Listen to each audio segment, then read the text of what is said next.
जब मैं स्कूल में था तो मैं एक सामान्य इंसान था। अरे यार, तुम कभी गायक नहीं बन सकते, तुम्हारी आवाज़ में दम नहीं है। तुम्हारे गाने सुनकर ऐसा लगता है कि जैसे हवा में शटर गिर रहे हैं।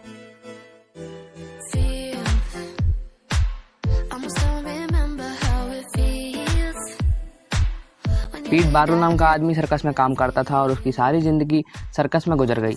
वो आदमी कुत्तों को ट्रेनिंग देता था।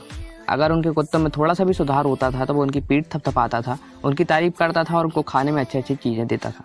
ये सर्कस के मामले में कोई बड़ी बात नहीं है। जानवरों को ट्रेन करने के लिए लोग सालों से इस टेक्निक को अपना रहे हैं। आज के समय में हम कुत्तों को बदलने वाली इस कॉमन सेंस भरी टेक्निक का इस्तेमाल इंसानों को बदलने के लिए क्यों नहीं करते? हम आलोचना करने की बजाय प्रशंसा का इस्तेमाल क्यों नहीं करते? हम कोड़े की डर की बजाय खाने का इस्तेमाल क्यों नहीं करते?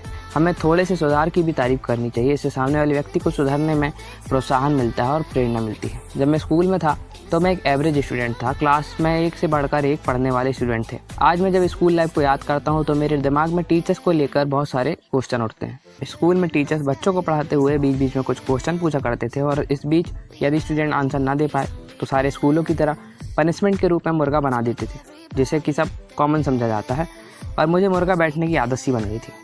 हालांकि मैं टूटे फूटे शब्दों में आंसर देने की कोशिश करता था, लेकिन इसके बावजूद टीचर्स मुझे पनिश करते थे। यदि उस समय टीचर्स हमारे साथ सर्कस वाले इस टेक्निक का इस्तेमाल करते तो यकीनन हमारे अंदर कॉन्फिडेंट आता और हम ज़्यादा मेहनत करते। यदि वो हमारी पीठ थपथपाते और हम थोड़ा सा भी ज़्यादा बेहतर करते तो वो हमें शाबाशी देते और उनकी खुलकर तारीफ़ करने से हमारा हौसला बढ़ता और हम और मेहनत करने लग जाते। असल ज़िंदगी में भी कुछ ऐसे लोग हैं जिनको लोगों ने इंस्पायर किया और वो आगे बढ़ गए। मैं बताता हूँ एक कहानी। 10 साल का एक बच्चा नेपर्स की फैक्ट्री में काम कर रहा था। वो एक सिंगर बनना चाहता था, पर उसके पहले संगीत शिक्षक ने उसके हौसलों को ढहा दिया, ठंडा कर दिया। तुम कभी गायक नहीं बन सकते, तुम्हारी आवाज़ में दम नहीं है। तुम्हारे गाने सुनकर ऐसा लगता है कि जैसे हवा में शटर गिर रहे हैं। लेकिन उस बच्चे की माँ, जो एक गरीब किसान महिला थी, उसे अपनी बाहों में भरकर उसकी बहुत तारीफ़ की। उसने बताया कि वो जानती है कि ये सिंगर बन सकता है और उसमें लगातार सुधार हो रहा है। इतना ही नहीं, अपने बच्चे की फ़ीस जुटाने के लिए वो नंगे पैर रहती थी। गरीब माँ की तारीफ़ और प्रोत्साहन ने उस बच्चे की लाइफ चेंज कर दी। उस बच्चे का नाम एनरिको था और वो अपने ज़माने का सबसे महान और प्रसिद्ध ओपेरा गायक बना।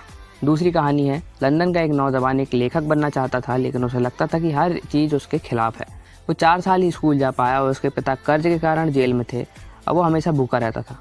आखिरकार उसे चूहों से भरे एक वेयर हाउस में बोतलों पर लेबल लगाने का काम मिल गया, 2 और बच्चों के साथ जो लंदन की झुग्गी और गटर के माहौल से आए थे। उसे लेखन की अपनी योग्यता पर इतना कम भरोसा था कि उसे अपनी पहली पांडुलिपि रात के अंधेरे में लिखी और उसे डाक के डिब्बे में छुपा दी ताकि कोई पढ़ ना ले। कहानी के बाद कहानी रिजेक्ट होती चली गई। आखिरकार एक महान दिन आया, बहुत अच्छा दिन आया, जब उसकी कहानी एक्सेप्ट कर ली गई। ये सच है कि उसके बदले उसे एक भी पैसा नहीं मिला, लेकिन लोगों ने उसकी बहुत तारीफ की, लोगों ने उसे बहुत सम्मान दिया।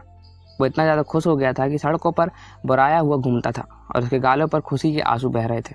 अपनी एक कहानी की छपने की खुशी और प्रसन्नता ने उसकी लाइफ पूरी तरह से चेंज कर दी।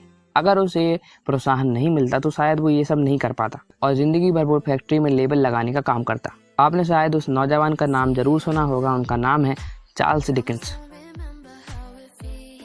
लंदन का एक और लड़का एक दुकान में काम करता था। उसे सुबह 5 बजे उठना पड़ता था, स्टोर में झाड़ू लगानी पड़ती थी और वो हर दिन 14 घंटे ड्यूटी करता था, जो उसके लिए बहुत बुरा समय होता था। लगातार 2 साल तक उसी काम को करने के कारण वो बहुत परेशान हो गया था।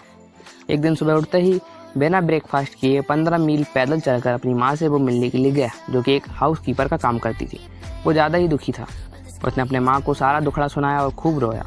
उसने ये भी कसम खाई कि यदि एक दिन और वो स्टोर में काम करता तो शायद वो मर जाता। फिर उसने अपने पुराने स्कूल टीचर को एक लंबा और दुख भरा पत्र लिखा। उस पत्र में उसने अपने दिल टूटने वाली बात का जिक्र किया और लिखा था, गुरुजी, अब मैं और जीना नहीं चाहता। जब उनके पत्र उनके टीचर ने पढ़ा तो वो सारी बात समझ गए और जवाब में उन्होंने उनकी बहुत तारीफ की और उन्होंने लिखा कि तुम बहुत बुद्धिमान हो और अपनी बेहतर ज़िंदगी के हकदार हो। उन्होंने इसे स्कूल में टीचर का काम देने के लिए इनवाइट किया। टीचर की इस प्रशंसा ने उस बच्चे का भविष्य पूरी तरह से बदल दिया। अंग्रेजी के साहित्य के इतिहास पर भी गहरा प्रभाव पड़ा। बाद में उसी लड़के ने ढेरों बेस्ट सेलिंग किताब लिखी और अपनी कलम की दम पर लाखों करोड़ों डॉलर कमाए। आपने शायद इनका भी नाम सुना होगा। इनका नाम था H.G. वेल्स। किसी की दिल खोलकर तारीफ करना, उसके काम की प्रशंसा करना, उसे ये बताना कि अपने काम में बहुत बेहतर होता जा रहा है, उसकी सफलता को दुगनी करने के लिए बहुत ज़्यादा बड़ा कदम है। अगर किसी की थोड़ी सी भी इम्प्रूवमेंट होती है तो उसकी जमकर तारीफ करें, उसको कभी डुबाए नहीं, उसको कभी पनिश न करें। इससे उसका कॉन्फिडेंस बढ़ता है। तो ये था आज का वीडियो। अगर आपको वीडियो अच्छी लगी हो तो लाइक ज़रूर कर देना, सब्सक्राइब कर देना। मिलता हूँ आपको अगली वीडियो में एक नई कोटेशन से, एक नई कहानी और एक नई सीख के साथ। तब तक के लिए अलविदा।